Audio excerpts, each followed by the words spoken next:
Good evening, listeners. We're back. This is Three Men and a Basement, and welcome to the podcast. Thank you for tuning in. My name is Colin McLeod. Mark Culp here. Jackson Garlington. Xmas Jackson Flaxen Waxen. And we are the Ultra Crepidarians. In this podcast, we review movies. We've been known to review movies. And we like to deliver to you, the listener, an average schmuck's opinion about hidden gems in the wide world of cinema. We like to target movies that are not absolute blockbuster smashes, not ones that everybody has seen, so no Titanics, no Star Wars. And we also try and target ones that are not so obscure that you couldn't get your hands on a copy if you wanted to. Instead, we aim for that delightful sweet spot of movies, right in the middle, stuff that's accessible, but also not too well known. And we review these movies and deliver to you our take on whether or not we like them and whether or not it's worth you tracking them down and seeing them or seeing them again. In this, the 21st episode, after a 1.5 year long pause due to, I think it was a really crazy mattress sale that sort of derailed the world economy for a while. Yeah, people were very eager. They were so eager for these mattresses that it just Well, and when the pillows hit the market, that's when shit really hit the fan. Yeah, it's a very, very comfortable situation for everyone. Right. So we've gotten the COVID aspect out of the way. It's been a long time. It's been a long time. So, we take COVID very seriously, and we tried for a while to do the remote thing, and that wasn't really cutting it for us. We were having trouble. I think we got halfway through a Godzilla movie. We did. Yeah. We had trouble with, I think the recording was, it was a little clunky, and we didn't want to serve you up half-baked content. Not to mention COVID was stressful in everybody's life, and we didn't want the podcast quality to suffer as a result. Yeah, because that's what we're known for. Yeah, we are known for Yes. quality. We cannot afford to lose Mike Tyson as a listener. Mm-hmm. And if we don't work in at least 3 to 5 Morton Toe references, he's walking. And he's walking with a foot full of Morton Toes, and it's not going to be pretty. No. Yeah, traditionally there's only one Morton's toe per foot, at a maximum. Dude's got 6 on one foot. I think we established last time, or at least one of our podcasts, that he is collecting Morton Toes from his victims.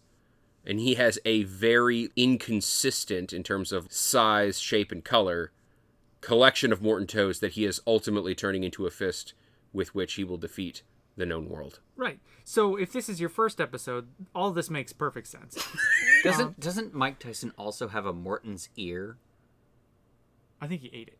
Oh.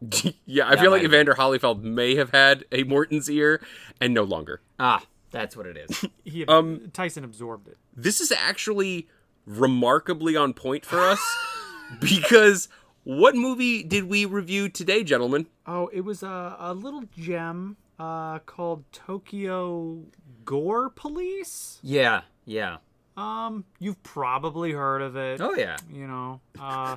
I know I had for sure. I'm pretty sure my mom has it on her DVD collection. Right.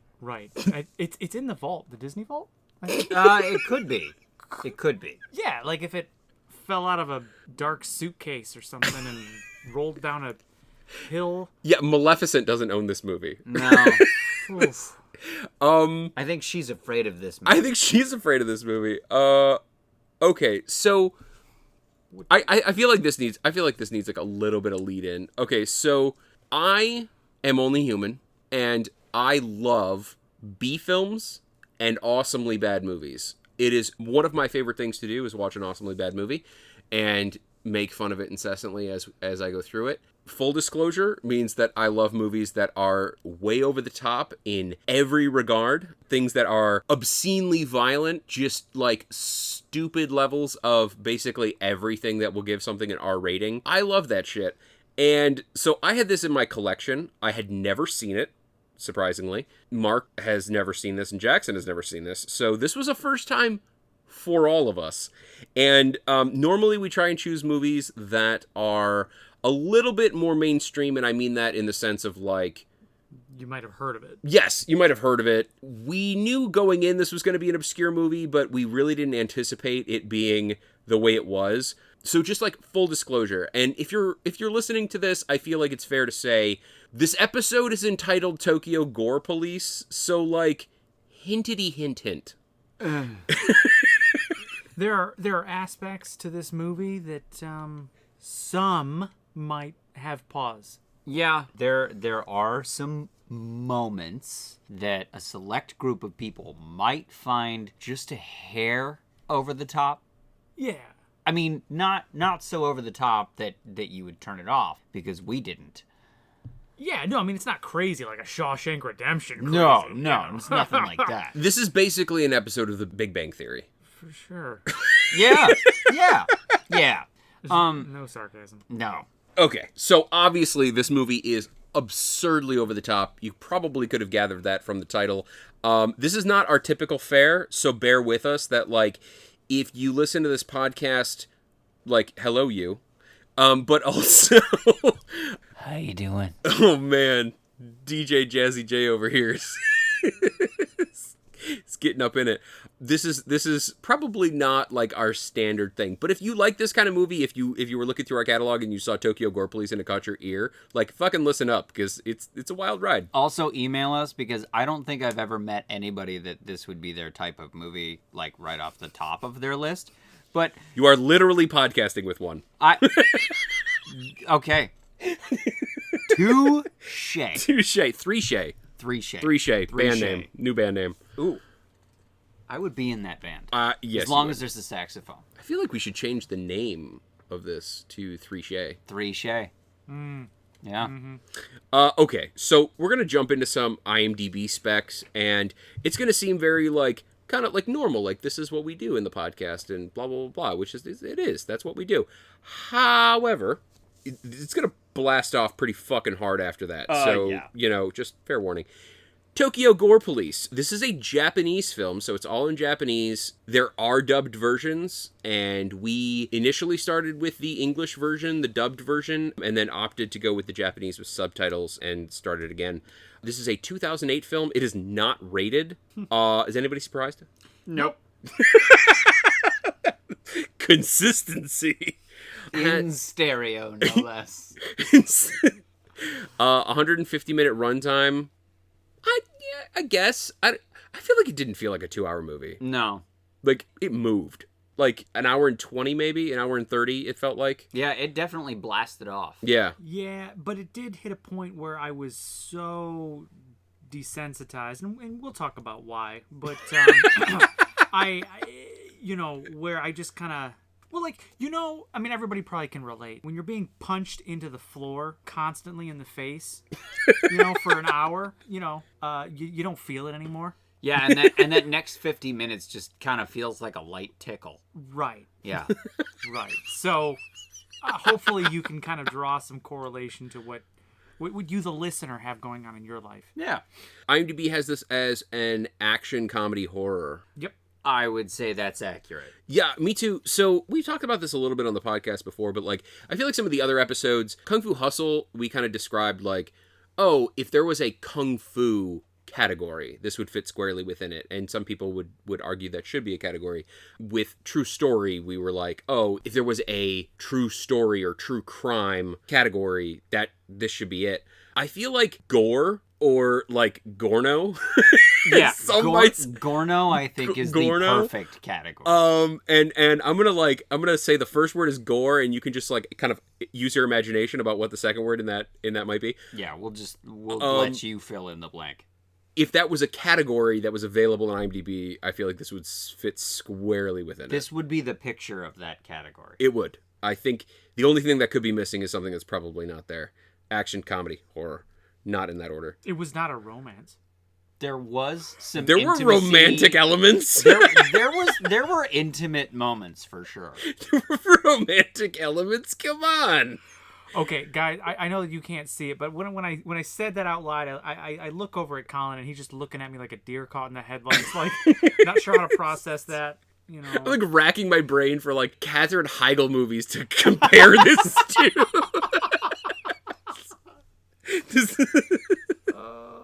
Okay, so the description of this movie, let's get into the nitty-gritties.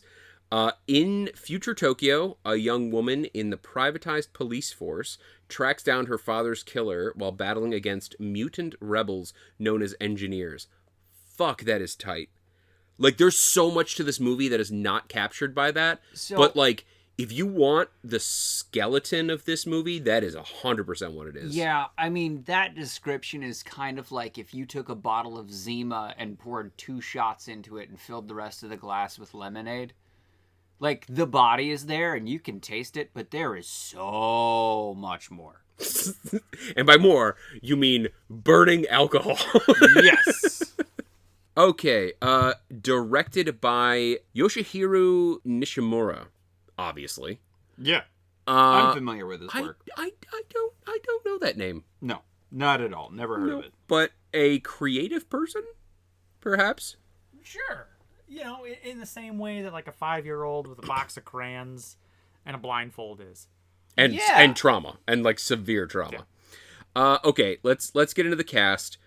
We've got the only person I recognize in this entire movie is, okay, I'm going to butcher this name, so apologies.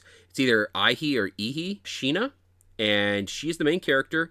And the only other thing I know her from is the Takashi Miike film, The Audition, which is a baller movie if you like horror fucked upness. So she's really vibing with this genre of just demented Japanese horror films. She played her part very well. She did. She was, the super straight faced. She gave it her all.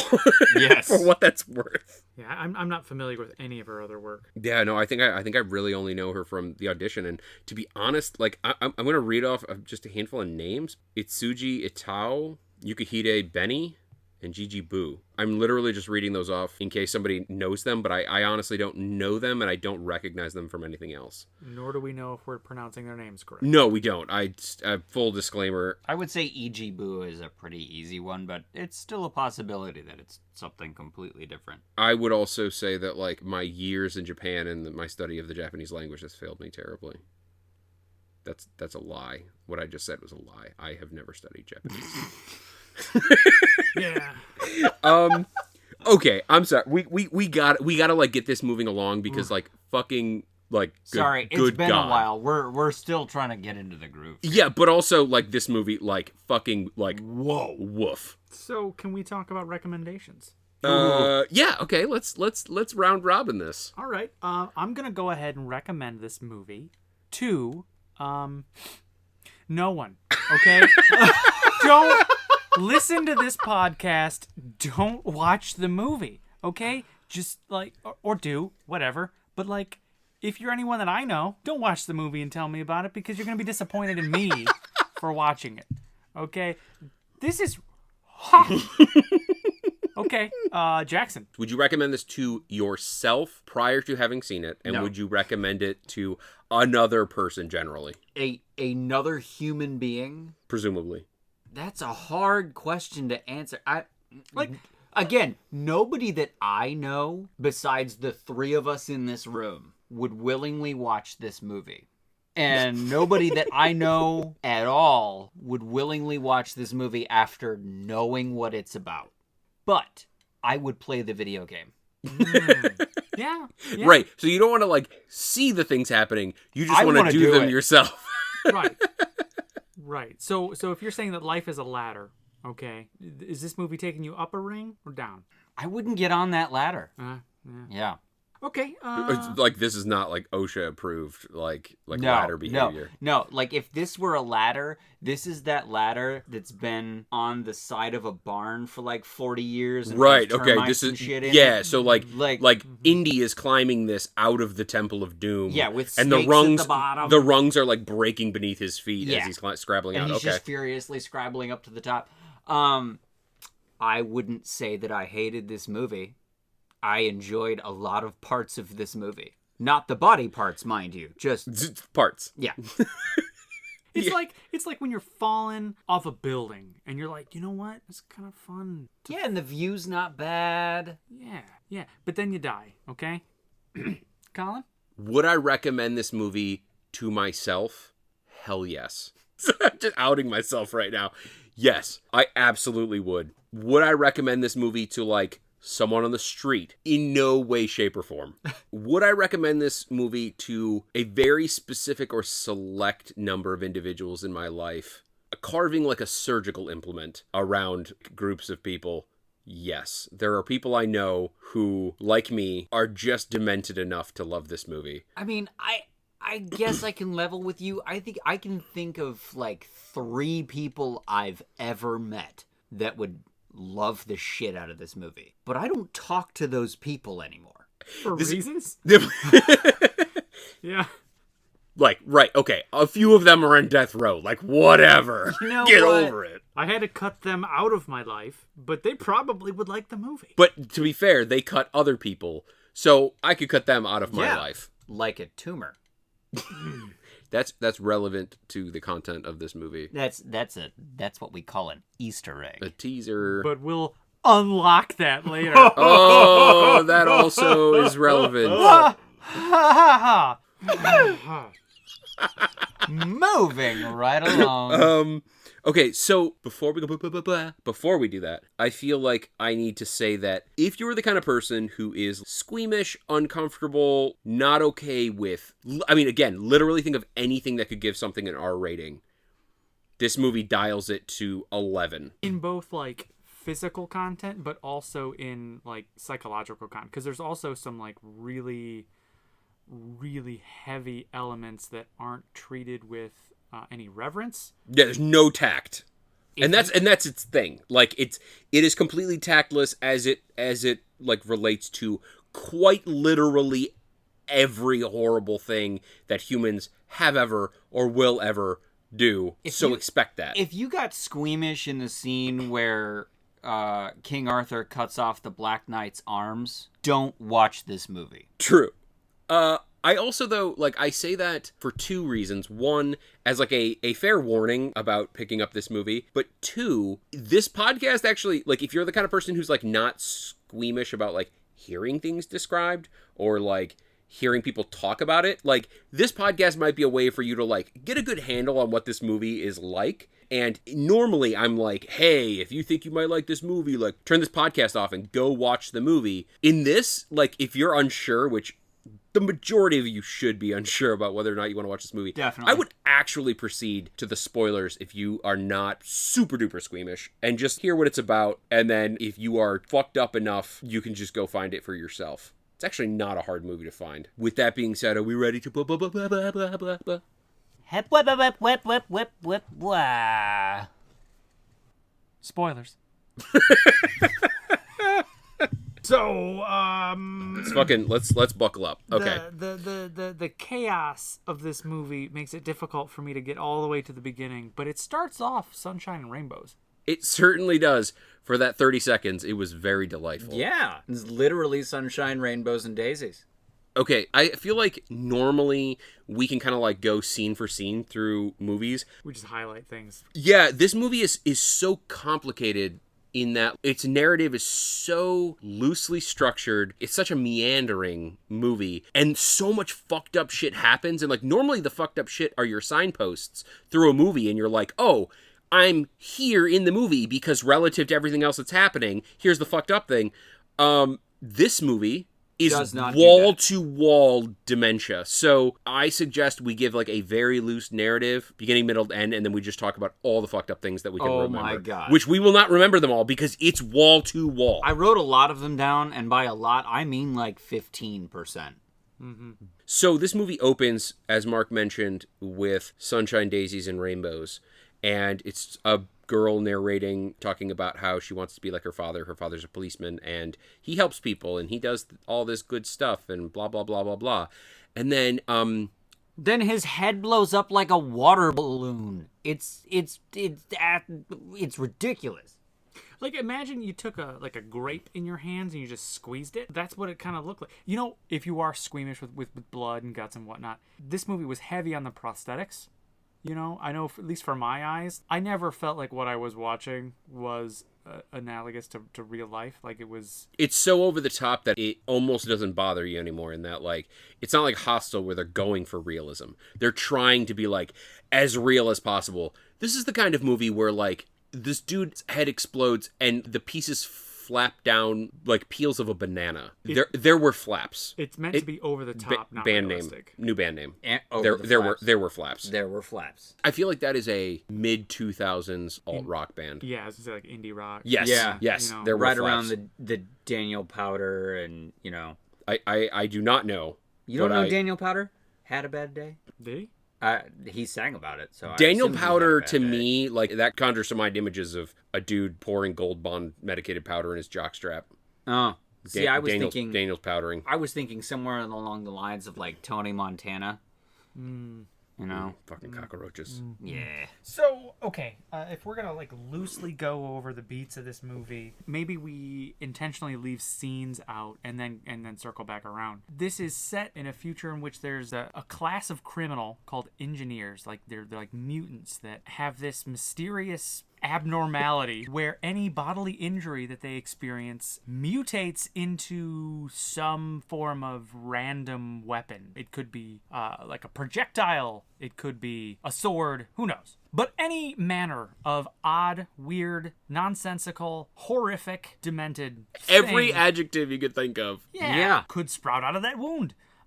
So perhaps we describe that first scene Oh, that with was our a main good character, as I think it as it does in the film. I think it illustrates what an engineer is. So the protagonist's name is Ruka, and she is, from what we can tell, sort of a specialist. They call her an engineer hunter. So she makes a career out of hunting down these criminals. And from what they can tell, the Tokyo Police are responding to what they consider a pretty standard call about a man who has abducted a female passerby and is doing unspeakable things to her. They really are unspeakable. I can't even talk about it. But I'm going to. I was gonna say, if you're not, I'm gonna. So the camera opens up on this body that is horribly mangled. Pieces are missing. There's chunks everywhere, and he's eating something. And I think we can all assume and infer from context what he is eating. Open up on the police storming in. Okay, whoa. We gotta press pause. Was there something specific you think he was eating other than just the person? It was the person. No, it was definitely the person. I thought, I was curious if you were, like, alluding to, like, you knew which part of the person he was eating. It was just like red mush. that Yeah, he was it eating. was. Well, that's why I was curious, because Yeah. I did not dial in on It was which like piece. that Jello with bits in it. You know, that's kind of what it looked like. Okay, I was horrified by that as a youngster. That shit is baller. Yeah. Like the strawberry flavored Jello with Oh, yeah. with like peach chunks in it. Like, Isn't that like the most delightful combination, especially when it's ice cold on like yes, a warm day? yes. Oh, it's beautiful. It's just like it doesn't appear to be good, but like if any youngsters are listening out there, which, you know, this is definitely the episode you should be listening to. yeah. And when you're done with this, go to Brawl and Cell Block 99. Yeah. I think I like go- that one better than this one. Go eat your strawberry Jello with peach chunks, because that shit's what's up. Yeah, and it'll bring back memories after you listen to this. So he's eating her, and then the police just decide to riddle him with bullets. We're talking hundreds of bullets from, 10 or 12 heavily armed police officers. And somehow the bullets sever his right arm, which then sprouts back into a chainsaw. Yes, you heard that right. A chainsaw sprouted out of his body. Like a chainsaw, like stuck in. flesh. Yeah. Yeah. Like some kind of like sticky, wet, fleshy. Like Evil Dead meets Resident Evil. Yes. Like, Yeah. It was exactly that. You have definitely seen the type of like fleshy gooiness that we're describing in other movies, and I'm blanking on like which movies. Like Super Mario Bros. Except it's flesh. Yeah. You know, like the fungus. Oh yeah. Yeah. Yeah. Definitely. So Ruka. I know what you're talking about. I do. Mark doesn't think I know what I know what you're talking about with fucking Bob Hoskins and We're fucking Bob Hoskins. You know, he and John Leguizamo hated working on that movie, and they would get drunk in their trailers in between scenes. I mean, it comes out in the movie. Yeah. It does. The movie's It does. so bad. I've got it on DVD. It's amazing, but it's bad. So enter Ruka, who fires a bazooka at the ground to propel her onto the top of a skyrise because physics. Beat an elevator. It's called Science, look it up. And she proceeds to just obliterate this dude. And they discover that he is an engineer, which we have briefly touched on. But she takes his chainsaw arm and another chainsaw that he was wielding prior to losing the arm, and then carves him like a Thanksgiving turkey. This is all like after the fact that he just like massacred a half a dozen dudes with a chainsaw arm, like, in their faces, and he was using it like a whip. I feel like I can't accurately describe this movie because it's so over the top that like hours. it's just like, are you serious? Like he could just like set like think of Scorpion from Mortal Kombat. How he sends over here. He just like sends out the fucking thing out of his hand, and he kind of directs it. He does that, but with a chainsaw, and the whole thing is his hand. Yeah, there's a couple droplets of blood. So that's the first 10 minutes. Yeah, but it does do a good job of letting you know that you should turn the movie off. But if by some chance you don't, Moving right along. there's a whole movie coming after it. So, who knew? Little did you know. Oh my god, this fucking thing.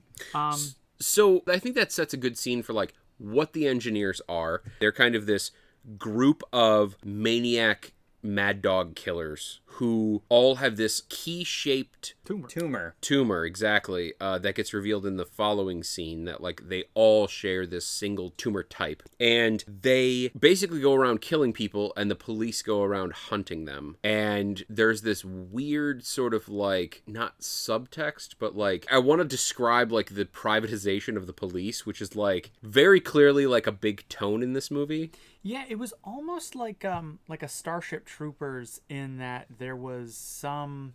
I'm doing my part. Yeah, and I wonder if maybe the themes would resonate more if we were a part of the culture that this movie was made in, because you could tell that there was Atlanta? subtext. Yeah, or Japan. But like I didn't like you could tell that there was a message that was being hammered home that wasn't directly connected to the movie. The message is verbatim: privatizing the police will lead to more plentiful lives for all of us. Which is said About 100 times. At least 100 times throughout the movie. And yes, not peaceful, plentiful, meaning more lives. So basically that's kind of what's set up, is you've got the main character, the protagonist is a person who hunts down these engineers. The engineers are causing havoc, killing a bunch of people, and hilarity ensues. I think that kind of sort of sums it up. Yeah. Is there any like other major like plot element that we're missing? In essence, they find a new murderer who is unlike the other ones, and she's investigating and trying to find this person. And through the course of that, she discovers that the person that she's looking for is the creator of the engineers. You know, he is the first, I suppose. And through that, she ends up becoming an engineer herself. He turns her into an engineer, and we've got to describe this process because it's glorious. Oh my God. So let's see. This gentleman is all draped in black. He's got black hair down over his face. Think The Ring, or maybe The Grudge. Definitely The Ring with the black hair in front of the face. And his kind of like me before I take a shower. Yes, and after he takes a shower. Yeah, and like the in between times. I'm just when an he's not unwashed showering. Yeah, so basically, like, this dude, he's an engineer, so he's, like, murdering people and shit, and he has this very politely and respectfully, I might add. I mean, he even takes their clothes and folds them into a nice pile. It's kind of off-putting. Yes, that's what I look for in my serial killers. I mean, if you're gonna kill somebody, the least you can do is fold their clothes. All right, that's fair. Yeah. I'm just saying. Just don't be disrespectful about it. Like, kill them and then do the laundry. Yes. Yeah, I get that. But that is called out in the movie. That like it's unique in that the murder scene was immaculate. You know, it was clean aside from the box of body parts. Aside from. Yeah. Yes. Literally aside to the box of body Adjacent parts. to, yes. Yeah. So basically, like, this guy has a unique way of killing people. Normally, like, these engineers are kind of what you would consider a mad dog killer or a berserker, where they just go, like, mental and just Obliterate. basically. Messy. This guy stabs them with these... Blood spigots. Basically, they're, like, fucking, like think of comically oversized hypodermic needles not attached to a syringe, and you're there. And he basically jams those into people with vacuum vials, like they're taking blood, and drains them of blood, and then leaves them in a box, dismembered, next to their folded laundry and the bottles of blood that he drained from them. In a perfect circle. Yes. They never touch on why he does this. You know, it doesn't seem like he's harvesting anything. Like, it's almost just like that's just his MO. Everybody's got one. Yeah. So, I guess going back to the summary, she becomes an engineer. Oh, sorry, I never got to that part. Yeah. So she gets with this guy. They're like, they get into a battle kind of thing. Again, like, this is like an anime come to life. So, like, fucking, she's got a katana, and he's got some, like, absurd weapon that just doesn't exist in real life, and they're, like, battling it out. And then he, like, somehow, like, traps her. Oh, sorry, I forgot. She slices the very front of his face, and then he proceeds to grab his hair and rip the top of his head off of his body, and then throws it on the ground. And again, if engineers get injured, they grow a weapon.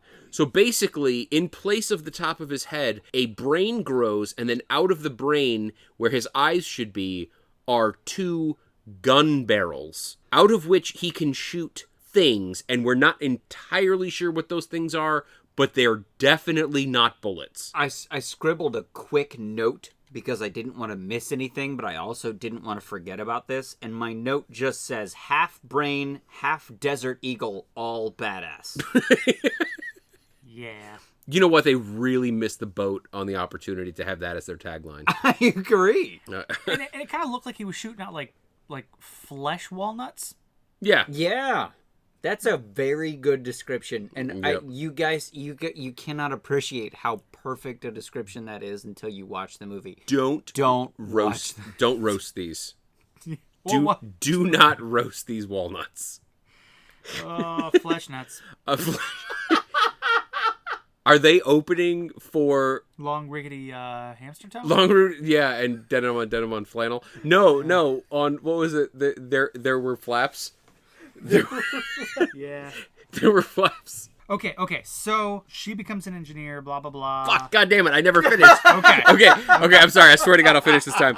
So she's trapped by the shooty things that he shot out of his face cannons. So he pins her to a wall. And then he like goes up with one of these like key-shaped tumors and like holds it against her arm, and a keyhole appears, and he puts it in, turns it, and then her arm Explodes. opens up like a what? Like a bear trap. Yes, yeah, that's a great way of putting it. Like, literally, all of the flesh, muscle, tendon, vein, and arteries above her bones in her arm, in her Like forearm. a Venus flytrap. Literally, Yeah. like, just flop open. Oh, you know what? It's like a fucking, like, old-timey doctor case when they were doing, like, in-house patient visits. Oh, like, yeah. You know, with the top just kind of like...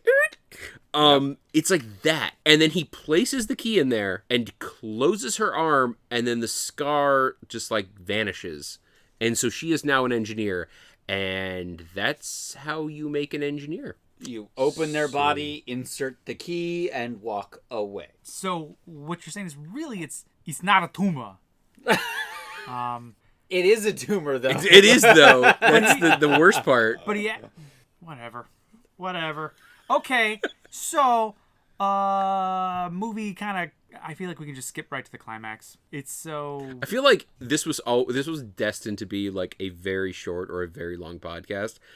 It will turn into a long podcast because I will ensure that. But I agree with Mark that we need to skip to the climax. Yeah, there's not. I mean, in terms of plot, there's not a whole lot to it. It's just sort of an intro to plot, gore, extra to plot. There is actually one more thing that we do need to cover, which, I mean, because the plot is so important to this film. So the, like, brain face cannon guy who basically started all this, she makes it to his house because she's got, like, you know, a drive to meet with him or whatever because, he fucking like put she's an engineer hunter. She's Yeah. trying to hunt this guy down to put an end to it. and also she's got his key tumor in her arm. Words I never thought I would say. Yep, that's a new one. That's and he explains that his father was the assassin who exploded her father's head by quite literally just holding a gun against his head and then shooting. And the police chief, who was in charge of the privatized Tokyo Police, shot his father. So both of their fathers died on that day. And he just happened to be studying Genetic engineering and genomics. It doesn't matter. It was all ridiculous. No, this is critical. Of killers. So he's got like Ed Gaines, Charles Manson. Who else did he have? James Jones. Yes. A couple of other people's DNA. And then he decides to mix them all together into a serial killer cocktail and shoot himself in the neck with it. And then went into a very unusual... Okay, we got to go into it. I'm sorry. He like jumped off a building or something and then ended up at this like seemingly metaphorical, but like I don't know what it's supposed to represent. It was like the gates to hell. Kinda. And Except behind the gates to hell was Danny DeVito. with horns.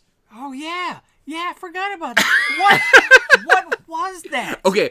Like, if you've ever seen the scene in Full Metal Alchemist where they get to the door and then there's just a bunch of hands on the other side, it's like that. But instead, there's a tiny person with horns that just throws something at him and shuts the door. And he throws this vial at him that has the key-shaped tumor in it over a bed of like fucking raven feathers. Yeah. All right, so we're done describing it. Okay, please, if you're listening, just pause for a second and appreciate the fact that what we just described, which is easily the most demented thing you've heard all day, was so inconsequential that Mark forgot that it happened. Like, if that doesn't tell you what the rest of this movie was like, I don't know what will. Yeah. Like, in my mind, it's like a collection of flashcards of things I don't want to look at that just keep, like, just showing up. You know, it's just, there's just so much nonsense. Okay. Now go to the climax. It's a boss battle. It's really, it's a boss battle. Anime boss battle. You know, we got two mutants kind of duking it out. One mutant. The police chief is not a mutant, but he has a mutant gimp. Okay. But No. Gimp is the You're best right. part. We got to talk about the quadriplegic gimp. Right. I have another note for this. Have you guys heard that expression before? We have to talk about the quadriplegic gimp, or is that the first time we've said those words together? This is a first for me. I've lived a life. Okay, I've lived a very full life. I've been to many countries. I've seen a lot of things. I as well. I've never said those words. Nope. Out loud, not in English at least. I mean, Not even after Pulp Fiction. Yeah. There's a gimp in that too. Yeah, but not a quadriplegic gimp. With fucking swords. Swords on all four limbs. Right, so it's like a spider gimp. Yeah, I would watch that movie. Spider Gimp does whatever a Spider Gimp does. And the spider gimp does things. Oh! I took another note, and I think you will all appreciate this. Being that they are police, and they have a police station, the note that I quickly scribbled was, every station needs a dog or a quadriplegic gimp with a gas mask? Question mark? Yeah, I would go with a Dalmatian. Yeah. I would lean towards German Shepherd. They're cuddly. This was not cuddly. I feel like the branded human being without limbs, all in pleather and a gas mask with a switch on their back that says manic depressive, that's probably like 3 or 4 on my list of the dogs I would get. Yeah. Yep. Yeah. It's about time to be hitting that old dusty trail. So we had boss battle, and that's. I think we can kind of just go into like highlighting. Okay, stuff. sorry, I'm still on the gimp thing. I mean, No. We gotta describe where it came from. We're not leaving gimp country here. No, but we gotta describe where gimp came from. Like the first introduction. So she is at a bar in the beginning of the movie, and she gets a call that like something urgent is happening at the police station. So she rushes over there, and then she like senses danger. So she pulls out her sword and she like goes upstairs. She's in this abandoned warehouse style like level of the police station, and she sees this dude Who's breathing like Darth Vader into an intercom. Yes. Or I feel like almost a little bit more Shredder. Yeah. He was very... So, like, we forgot to mention that all of the fucking police... God damn it, we're so many tangents. All of the police are dressed like fucking samurai. Yep. And he is dressed like Master Shredder. Yes. Like... With horns and everything. Horns and everything. Like, motherfucker is just like... And he's, you know... And he's, like, talking like that. He's talking like over an intercom. But you can't see who it is. And this is the first introduction of his character. This is the ultimate bad baddie, who she was originally...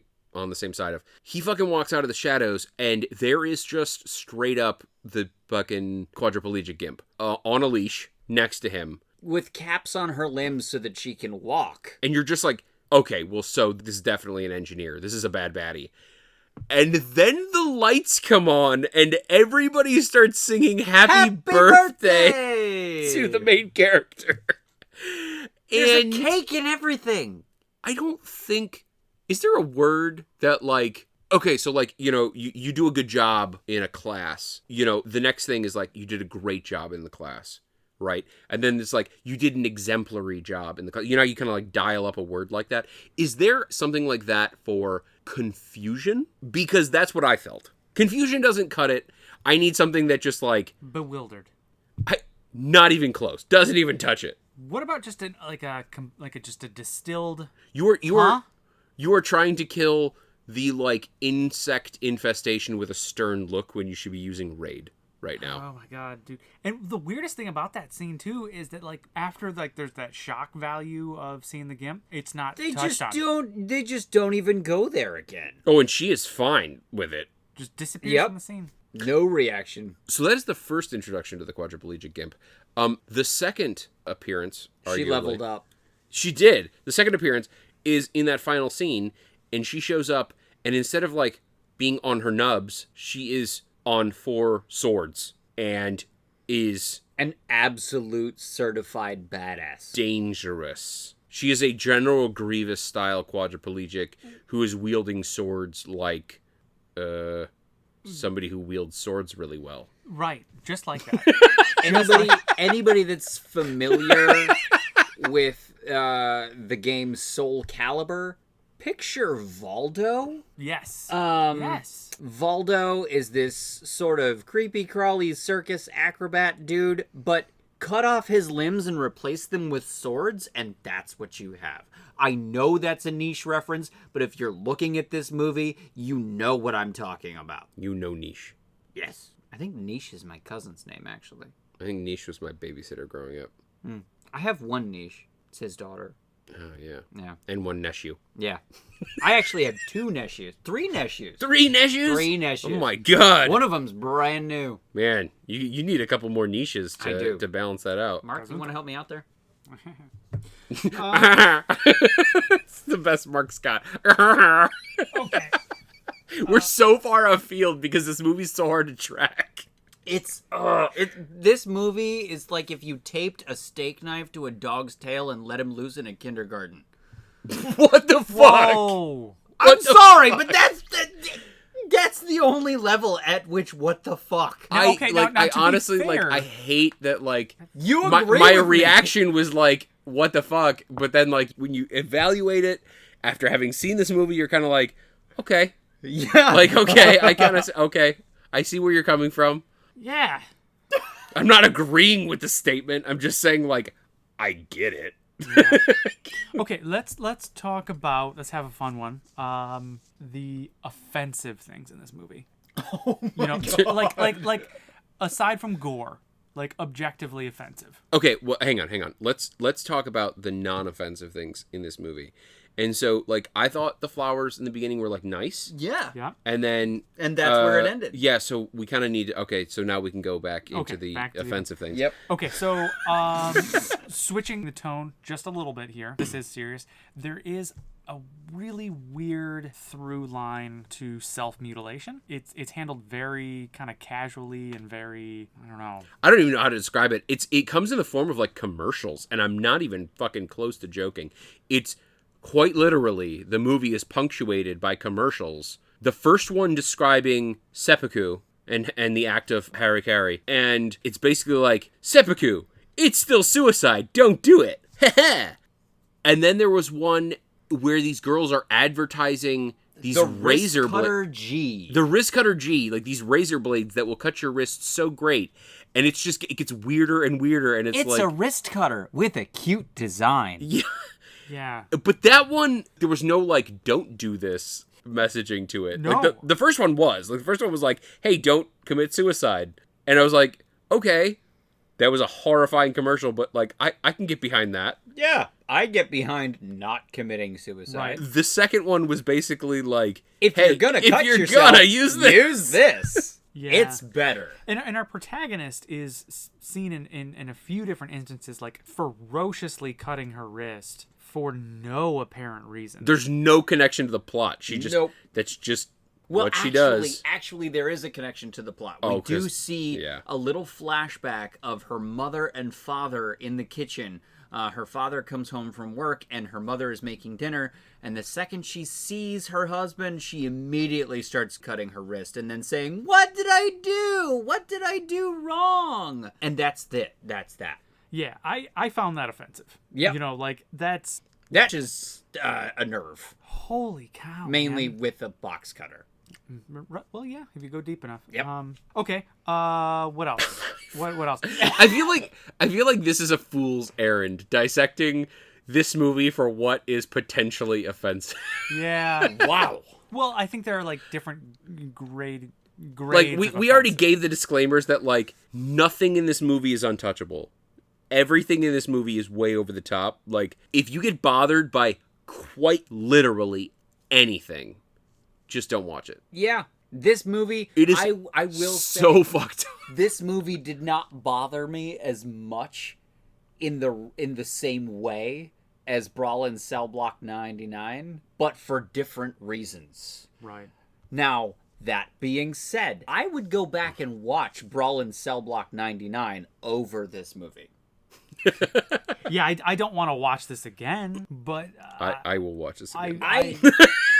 I feel better and more educated and wiser for having seen it, because now I will look at cinema with a much more discerning eye. Admit it, it pushed the boundaries of what you knew could be on screen. Yes, it did. I didn't know half of that was legal. Okay, let's go into the fact that literally everybody in this movie needed blood pressure medication. Oh, big time. oh, that's a great... Was there consumption of sodium just way over the top? You both know exactly what I'm talking about. I do. Literally every instance where blood is drawn, which is the whole fucking movie. Yeah. It comes out at such an amazingly like aggressive and rocketing pace that just a rain of blood occurs. Yeah, I took 7 notes on the amount of blood that was in this movie. Non-stop blood fountain, murder by blood spigot, bloodstorm by hand by amputation. It just goes on and on. Oh, and breast acid meets Indiana Jones Nazi. Okay, we're going to get to that. Yep. That's just a little teaser. The fact that you said something that fucking bonkers, and I knew exactly what you were talking about. That's a phrase I never thought I'd say. Okay, but just to cover the blood spray here, in the climactic boss battle, yes, that needs to be covered. the baddie, like, he reaches into this, like, suitcase or whatever and pulls No. out... He reaches onto the gimp's rib cage and pulls the Oh, 3 syringes yes. off of her. Right, because she had him for... I don't know. After Sword Quadriplegic Gimp was defeated. Yeah. So he, like, shoots himself up with it, and, like, at first I'm thinking to myself, oh, he's turning himself into an engineer, but no, he's just, like, ratcheting up his blood pressure by a factor of... 10,000%. Yeah. Okay. So he continues the fight. He loses his legs. They get cut off. We think, oh, maybe he's done. He ingests more of this liquid. I would say categorically he was not done. Not I done. mean, he literally said, "This is not over."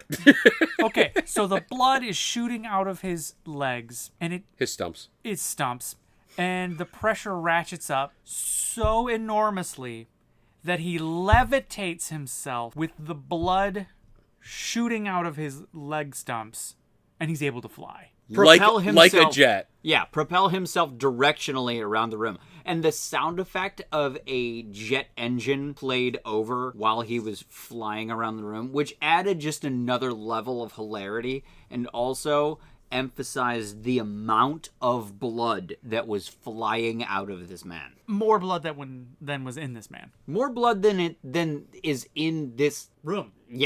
house, I would argue. Neighborhood. Possibly. To be The fair, country of Japan.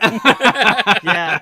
I guess to be fair, this was fitting in that, like, there was really only one thing left to do that we couldn't have expected, and that was a man flying by the power of his own Blood pressure.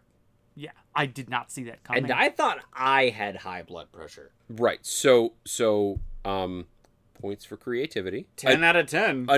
So again, just blood is rocketing all over the place all the time, forever. But I think another great example of the use of blood in this movie was the main character at one point is on the subway, and she's standing there, and you just see this hand kind of come out of nowhere and, like, squeeze her butt, like, very aggressively. So this dude is, like, molesting her, and she turns around. Keep in mind, she's, like, badass cop, engineer, hunter numero uno. So, like, she doesn't take this shit. She grabs his wrist and drags him off of the train.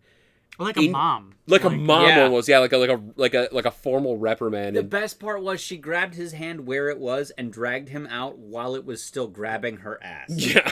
And she, like, drags him into this alley, and, like, she's, like, kind of beating him, like, with an umbrella. Like an umbrella, like, kind of shaming him, and he's like, oh, it wasn't me, it was rah, rah, rah, and he keeps, like, trying to make excuses, and then she just, like, unsheathes her sword from the umbrella Without any warning or hesitation. and cuts both of his arms off, and he is just standing there with these stumps rocketing blood into the air, and she opens a parasol. Opens an umbrella and just, like, slowly walks towards the camera out of focus with this umbrella shielding her from the rain of blood from this guy's sort arm. of soft, like, circa 2005 alt-rock plays. Like you would expect from that era of rom-com. Like, she's just walking away into the sunset while this blood fountain sprays across her. Blood Fountain. Goddamn. Great band name. I think that's already a band name. Oh, it's got to be. There is a finished black metal band named Blood Fountain, no doubt. Oh, yeah. So that's what we're talking about. Fuck, I really meant to mention this before spoilers, but you know who I recommend this movie to? No one with epilepsy? Oh, shit. I should have mentioned that too. Don't watch this movie if you have epilepsy. There's a lot of flashing lights, and it will trigger something. But I actually thought through this movie, like, of a good test for whether or not you would like it. If you like the bands Gwar or Lordi, you will fucking love this movie. See, I disagree because I like those bands, and this is not my kind of movie. Have you ever seen them live, though? I have not. Okay, Yeah, so Gwar Live is ridiculous. so I saw Gwar live. I've probably seen them live like 8 or 9 times. They had a standing show that they would do every Halloween or thereabouts in Detroit at Harpo's. And Harpo's, because it was the only venue that would take them, because they're like the kings of fake blood. So they will kill, like, things on stage, and then fake blood and vitriol and semen and every bodily fluid you can imagine, viscera, are just, like, rocketing into the fucking crowd. And I have a shirt. It's like a white shirt with white, vinyl on it, and it only shows up when you're covered in fake blood, which I interestingly found out through an old coworker of mine who was dating the son of the person who owned Harpo's at the time, maybe still does, that fake blood is actually Gatorade. So, fun fact. So you can lick it. Yes, it is food safe. All right. The FDA approves of Gwar blood. But if you like Gwar, and I'm not talking about their music, I'm talking about Their stage performance. Their vibe, the shit that they talk about and do, and, like, their over the topedness. You will fucking love this movie. You will love the shit out of this movie. See, you just reminded me of a scene in this movie when you said bodily fluids, which doesn't narrow it down at all, in case you're wondering. But it did make me think of a very specific scene in this movie in which one of the officers of the Tokyo Gore Police finds himself in some underground club where they are displaying and selling sexual encounters with genetically modified humans, one of which appears to be a human chair with exposed genitalia. And the showpiece of this particular individual is that it showers the crowd in what I can only assume is urine. And everyone's just like clapping. Yeah, like This is so ridiculous. I can't believe we're describing this. Again, I took another hurried note. I want to see the storyboards that led to this scene. And the note that I wrote was, human chair gives golden shower to adoring fans. Just your average weekday.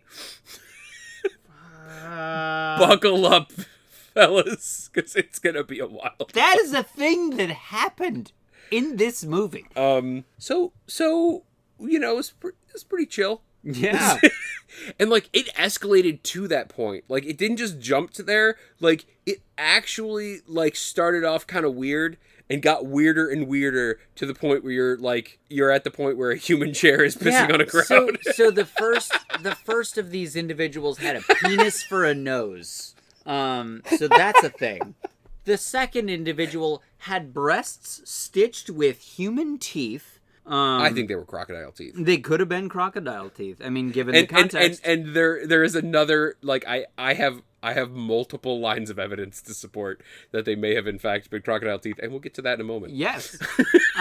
So that was the first and second, and the third can't quite remember. The snail lady. Yes.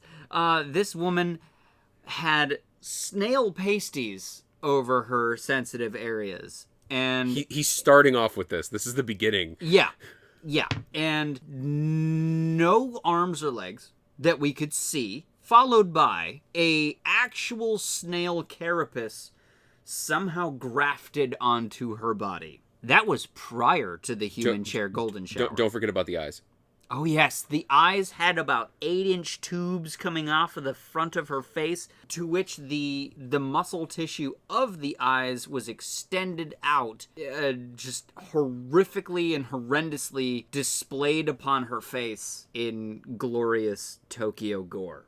Just another Friday night. Mm-hmm. So, immediately following that scene, the member of the police who bid on one of these women, the woman with the... Prisoner number 69. Yeah, no breasts and crocodile teeth, showing her breast halves together. Words.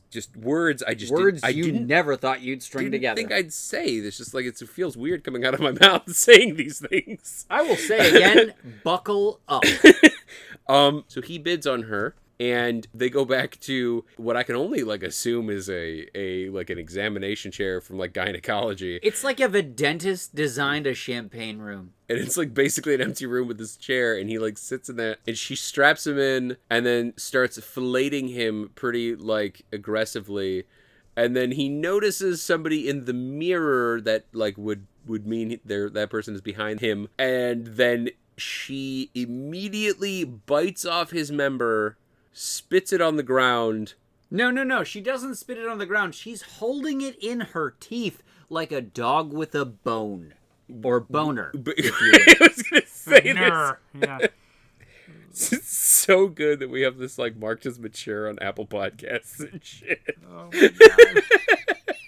So, the like, second bad baddie, the guy who injected himself with serial killer juice, he shows up, the brain gun barrel guy, and let's just say a fight of sorts ensues, and the guy who's strapped to the chair ends up shooting the girl in half, and then he gets out of the room. She crawls out of the room, because remember, she's an engineer, and the entire lower half of her body is the head of a crocodile, and inside the crocodile's maw is a human vagine. And she proceeds to, like, eat him to pieces with the crocodile's mouth. It's so hard to say this. And he ends up killing her by grabbing his severed arm, shoving it in the crocodile's mouth, which is also sort of like her legs and, like, her private... sensitive bits. Private doodles. And the tendon from his arm is sticking out the back of his severed arm. His severed arm is still holding a gun. And he pulls the tendon with his good arm, and it pulls the trigger on the gun and ends up killing her by shooting up from the bottom? Yeah. It makes sense. Yeah.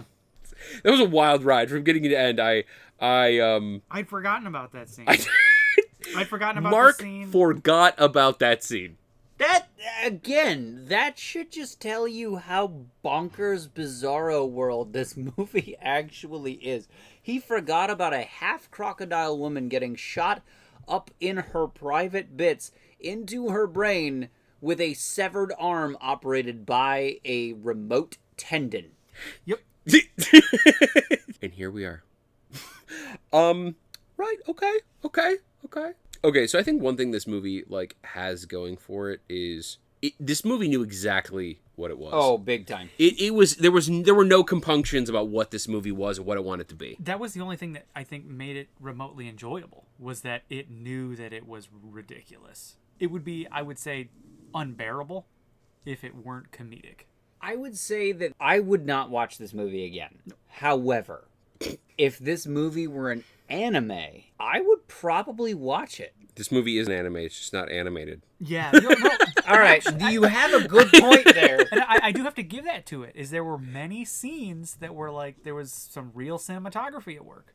You know? Like the blood shower after she chops a dude's arms off. I mean, that could apply to any scene, really. But there were shots that looked like they were pulled straight out of like a manga. You know? For me, it was the blood rocket ship that really sealed it. Oh, they're gonna say the fist cannon. The blood rock. Oh, the fist cannon. The fist Oh, cannon. the fist cannon was a good one. Do we need to describe the fist I cannon? think we need to briefly touch on the fist cannon. The 6-shooter that was the size of like a, It's like a three washing times machine. the size of a howitzer. Yeah, it was literally like the size of a washing machine. Just full of severed hands that the operator could like shoot out in like various Configurations. yeah, he could shoot it as like fists, and if you just kind of try to like punch, I guess. No explanation as to how they changed or why they changed configurations Or how he controlled them. or how he controlled them. Yeah, like he shot one and like it opened up and it started choking her. He shot 6 at one point that all turned into middle fingers. Yeah, and then her weird lizard hand shot its tongue out, and it formed like a line that like sort of like deflected the middle finger hands that were being shot at her around back at the person who was shooting them at her, and the little middle finger hands, they stuck into him and they killed him. Yep, and we're not going to give you any backstory onto how that happened. That all happened. Do you know what we're gonna tell him? Fist Cannon is definitely a great band name. Yeah, yes. Okay. Also, tongue tendon would probably be a good one, too. Tongue tendon. I'll jot that down. Okay, so did we cover this? Did we get through this? I feel like I feel like we touched on the important bits. the longer we The important crocodile bits. yeah, there are There are lots of bits. there are probably twice as many scenes in this movie that we didn't talk about. Yeah. Yeah. That you'll just never see. This because movie- I hope you don't. This movie is bananas. BANANAS. I will say, I wanna really just quickly recap the final 10 seconds of the movie. So, after the big boss battle, after she defeats, evil numero uno, there's this brief little cutscene where she walks out. She's got her mutant eye and her lizard hand and her katana in the other, and she's standing in front of her pagoda mobile, and right next to her her company vehicle is the Gimp, who mysteriously survived the boss battle, and rather than swords attached to her nubs, she has full-on, huge-ass assault rifles grafted on. And that's when they roll the credits. You also didn't you made a passing reference to the pagoda mobile. Oh, And yeah. It's like all the police cars have like little pagodas on top. It's adorable. And inexplicable. It's super cute, which makes zero sense in the context of this movie. Yes, because this movie is known for its sense. Yes. It's a good touch. So okay, I'm just gonna get like a quick top notes from you two. Was there anything that you really liked? And I'm not being facetious about that. I enjoyed the cinematography of certain scenes. For everything going on in this movie, there were elements of artistic value. I'm gonna piggyback on that and say I thought this movie was creative as shit. Okay, you might not like the content that it was creative about, At all. but you cannot argue that it was creative. I will say that this movie reiterates that engineers are the worst. Fact. Also, we've been over this a billion times, but I'm such a sucker for practical effects. And the fact that, like, this wasn't just, like, a monument to, like, fucking CG, I fucking jammed on that. Like, there was a lot of CG in this movie, but not in the way that, like, a Michael Bay movie is full of CG. Right, it was like the negligible stuff. Yeah, like, the stuff that they physically... There was no possible way they could do this with practical effects and still keep the cinematography that they had. I mean, the Blood Rocket Ship was one of them, but all of the scenes in which the engineers were sped up or doing crazy moves or, you know, doing inhuman things were blended perfectly with practical effects and CGI. And I think that is one of the cornerstones of good cinematography is when you don't know the difference between practical effect and CGI. Like, you think to yourself, it can't possibly be a prosthetic, but you're not sure. That is how this movie operates. A lot of their prosthetics are very obvious, but their CGI is blended so well into it that you can't really tell where the line is. Which, like, you had to be pretty objective to be able to, like, separate, like, those elements. But I agree with you, though. Like, I felt like the gore was really well done. You know, like, if that's the kind of thing that you can kind of step back from and appreciate, I think you'll actually fucking probably like this movie. Like, I can appreciate that, like you said, this movie stays true to what it is. I mean, Tokyo Gore Police. They are in Tokyo. There is lots of gore, and they are police. Is this what Tokyo was like? I think so. I think this was a historical fiction. I don't know if I should visit Tokyo. Nope. Okay, so other than the obvious, like, let's not beat the dead horse, is there anything objective that we didn't like? I didn't like the casual way that they talked about self-mutilation. That for me was... Okay, I feel like that's still in, like, the obvious category, but go on, please. Well, I mean, honestly, I was able to take and absorb all the other nonsense. Like...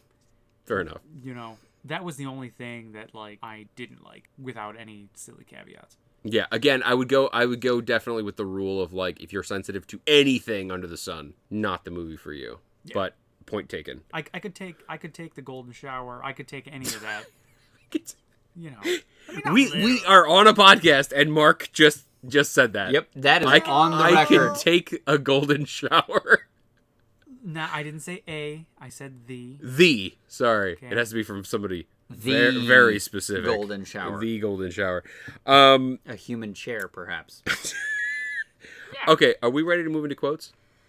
I didn't get any quotes. Yeah, the only quote that I had written down was one that we kind of touched on earlier, and it was the one that was repeated over and over again. Privatizing the police. Yes. Yeah, privatizing the police will lead to more plentiful lives for all of us. I also wrote that down. I'm going to be honest. I thought that was going to be like a bigger element, and I thought there was going to be like shades of like metaphor in this movie, and there's not.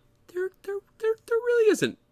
Well, that led me to believe that like maybe there was some subtext that maybe we just culturally didn't pick up on, perhaps. I mean, maybe. I mean, I think like everybody can objectively get behind the idea that like privatizing the police is a bad idea, and like the second you do that, like it's game over for your country. It'll lead to mutant bloodhounds. Obviously, yeah, and blood fountains and blood rockets and blood showers and blood spigots. I have one quote, and it's from me.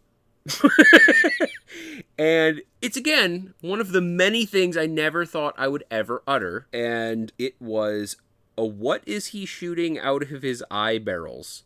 Yeah. And by barrel, I mean, obviously, gun barrels, because this person's eyes were guns. We're talking about those blood walnuts? Yep. Yes. Yeah. But that's all I've got. So light on quotes today. I have one from myself. And it is in reference to one of the scenes in which the Tokyo police are rounding up citizens and murdering them execution style. Allegedly. And it was, my wife was up all night making these murder masks and you guys got blood all over them. Yeah. Because they literally drew human faces on burlap sacks, threw them over senseless victims, and then murdered them in cold blood. Wait, hang on. That was a quote? Yeah. Oh, we were wondering. Oh, wait, hang on. No, I'm sorry. I think I lost you. All right, I'll probably have to delete this from the podcast. But like, Did you say that was us? No, that was me. You, yeah, okay. Yeah. Okay, because I was like, did they actually explain that in the movie? No. And we missed it? Because we were joking about that. Yeah. Okay. I had written down something that I thought, and it was just, that's not how blood works. Yep. I said the word physics a lot. Yeah. Are we ready to move into ratings? I think so. Okay, we never start with you. Let's start with you. Colin, what do you rate this movie? I'm going to give this movie a 5 out of 10 flesh walnuts, with the caveat that you should deduct a point if you are sensitive to anything. Deduct a point for everything you're sensitive about. So, like, -40? Yes, so for some people, this movie would absolutely be a -40. Also, deduct a point if you don't like blood, gore, or can't take, like, a joke about that kind of stuff. Yeah, so, like, -100. Yes. Yeah. Yes. I think for the casual viewer, this movie would probably rate like a -50. I think there are a very select few people who this movie would rate as like a 5 out of 10. Honestly, I think I would give this movie, and this is extremely generous, I would give this movie a 3.5 out of 10 human chairs. Ooh. Because there were a lot of things that I enjoyed about the fact that they made this movie. One of which, the fact that they had the stones to make this movie.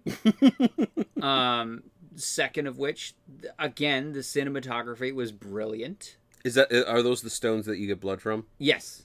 They must have been, because they had plenty of that. Yes. And I think, honestly, I give props to the actors for being brave enough to put their name on this. And have it committed to the internet for all eternity. But honestly, this was not the worst movie I've ever seen. Wow. Okay. And I've seen all of the Sharknadoes. For those of you listening at home, I may or may not, I'm not confirming or denying, have shown Jackson the worst movie he's ever seen. I will confirm that he's shown me the worst movie I've ever seen. I'm not going to tell you what it is. We're going to leave that as our little secret. And if you're very curious, you can email us. We'll tell you. You can email us or send us a burp envelope. Yep. Ooh, please do. All right. Please do. He's swooning. My rating, I'm going to go 1.42 blood clots. There weren't a lot of blood clots in this movie. There's not. I don't think there was a single blood clot in this Everybody movie. was on aspirin or Blood thinners, for sure. Yeah. It flowed. Beta blockers. Or everyone was a hemophiliac. Oof. Okay. Are we Laura Dern with this? I definitely am. Are we ready to wrap this like a Christmas present? Dirty Christmas.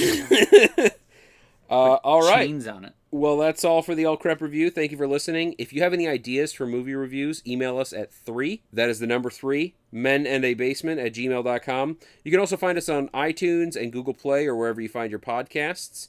And also touring coming up summer or early fall of 2021. Tongue Tendon, Blood Fountain, There Were Flaps, and Fist Cannon.